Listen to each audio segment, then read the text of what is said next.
अतिथि के तौर पे आए हुए हैं, क्या बच्चों को बोलेंगे? देखिए, मैं एक तो पहले सारे ऑर्गेनाइज़ेशन के जितने भी स्टाफ़ हैं और अरुण जी को मैं स्पेशली थैंक्स बोलता हूँ कि उन्होंने मुझे इनवाइट किया। और मैं हमेशा से ब्लेस्ड फ़ील करता हूँ कि मैं टीचर हूँ, बच्चों के बीच में रहता हूँ। और मेरा मानना है कि सबसे बड़े नेशन बिल्डर या तो टीचर्स होते हैं या तो यूथ होते हैं। बाकी जिनको जो बन चुके होते हैं वो तो वो अपना लाइफ जी रहे होते हैं। कभी-कभी आप पूछेंगे किसी से तो बोलते हैं कि और ज़िंदगी कैसी चल रही है? तो बोलते हैं कट रही है ज़िंदगी। सो हमको लगता है कि इंडिया ही एक ऐसा देश है जहाँ पे लोग जीवन काटते हैं जो कि अच्छी चीज़ नहीं है। तो हमें इन बच्चों के बीच में, छोटे बच्चों के बीच में रह के बहुत मज़ा आता है। ऐसा लगता है कि ये छोटे-मोटे मतलब जब परफ़ॉर्म करने आ रहे थे बच्चे, तो मैं छोटे बच्चे से पूछ रहा था किस क्लास में पढ़ते हो? परफ़ॉर्म करना है कि नहीं करना है? मैं उनका डर दूर कर रहा था। मैं उन्हें बताने की कोशिश कर रहा था कि तुम हमको कुछ अलग अलग तरीके से ना देखो, कभी मैं भी तुम्हारी तरह था। तो इस एनुअल फंक्शन पे आके बहुत अच्छा लग रहा है।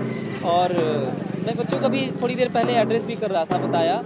मेरा मानना है कि बच्चे, सारे लोगों के बच्चे खूबसूरत होते हैं, बहुत अच्छे होते हैं। Irrespective of caste, creed, religion, figure, gender, colour, locality, language फ़र्क नहीं पड़ता।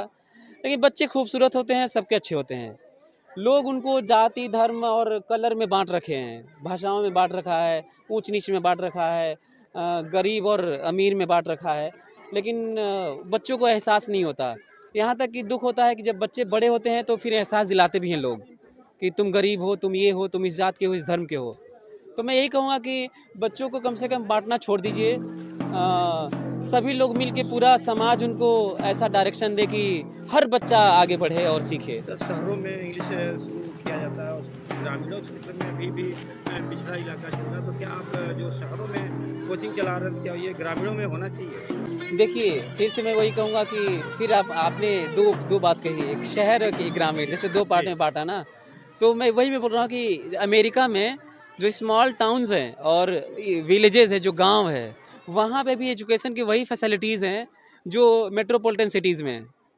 लेकिन ये दुर्भाग्य है कि हम लोग ये बराबर नहीं दे पाए।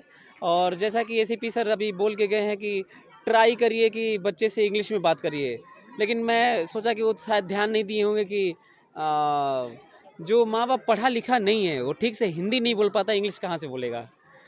तो इसीलिए मैं, मेरा जो स्पीच था, मैं उनसे, सभी लोगों से, पेरेंट्स से बोल रहा था कि मेरी माँ पढ़ी लिखी नहीं थी, लेकिन जो पढ़ाई-लिखाई के अलावा जो बातें थीं, वो सँभालती थी।